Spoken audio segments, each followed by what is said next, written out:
The sun hid away. The clouds turned gray. We sat in the house on a cold, cold day. Sally was drawing, and I watched the rain, just wishing the weather would brighten again. We sighed and we yawned, with nothing to do, till thump, thump, thump came a sound then too. The door gave a wiggle, the rug gave a flap, then in strolled a fellow in a tall, stripey cap. He twirled with a tip, and he bowed with a pat. He said, "How do you do? I'm the cat in the hat. I visit dull houses when rain comes to stay, to turn rainy boredom to bright, bouncy play." We blinked. We both froze. Could this really be true? A cat in a hat? Why, what could he do? He winked and he grinned, then gave a loud clap, and out from his hat popped a red and blue map. "Behold," said the cat, "this is fun number one. We'll fly through the house on a breeze just for fun." He whirled his cane, and he opened the map, then whoosh came the wind,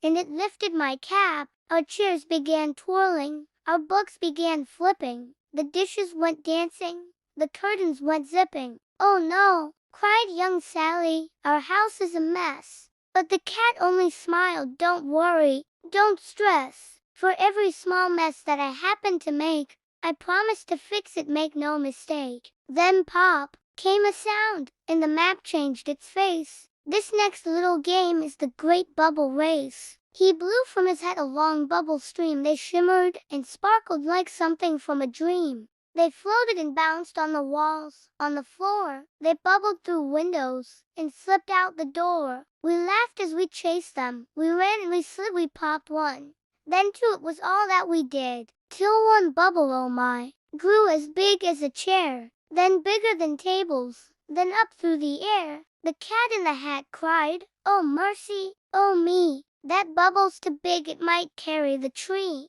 He leapt with his cane, and he poked with his paw, but the bubble just giggled, yes, giggled. We saw it floated around till it burst with a pop, and down fell the lamp with a clatter and clop. The cat brushed his fur and said, "That was neat, but now, my dear friends, let's dance with our feet." He tapped and he tiptoed, he bounced and he spun, and somehow he juggled a spoon and a bun. Then out from his hat came the tiny blue things. They zoomed and they zapped on invisible strings. Meet thing number A and thing number B. They dance and they sing and they giggle with glee. They twirled around the ceiling, they zipped through the air, they tangled the curtains, they fluffed up my hair. They painted our fishbowl, they colored our shoes, they scribbled on teapots in purple and blues. Then just like the thunder a voice gave a shout, "What's going on here? You'd better stop out." It was Mother. Oh dear, she was home, she was near. The cat gave a bow, and he whispered, "Don't fear, a cat in a hat always cleans what he's done, for tidy and happy are part of the fun." He snapped both his fingers, he waved with his tail, and the bubbles, the doodles, they vanished all pale.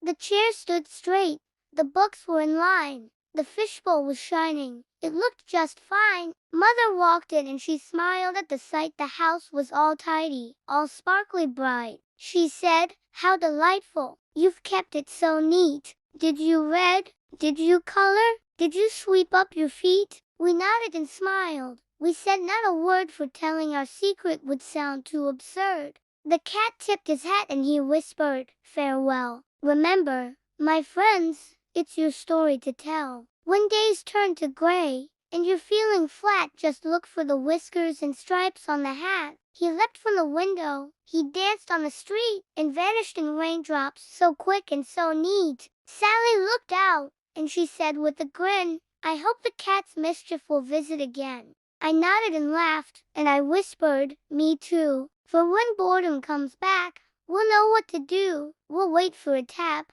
a thump or a pat, the sign of our friend the cat in the hat." What a wonderful adventure! I hope you enjoyed that story as much as I did. If you love stories that spark the imagination, be sure to hit that subscribe button and ring the bell so you don't miss our next one. Thanks for watching, and we'll see you again very soon.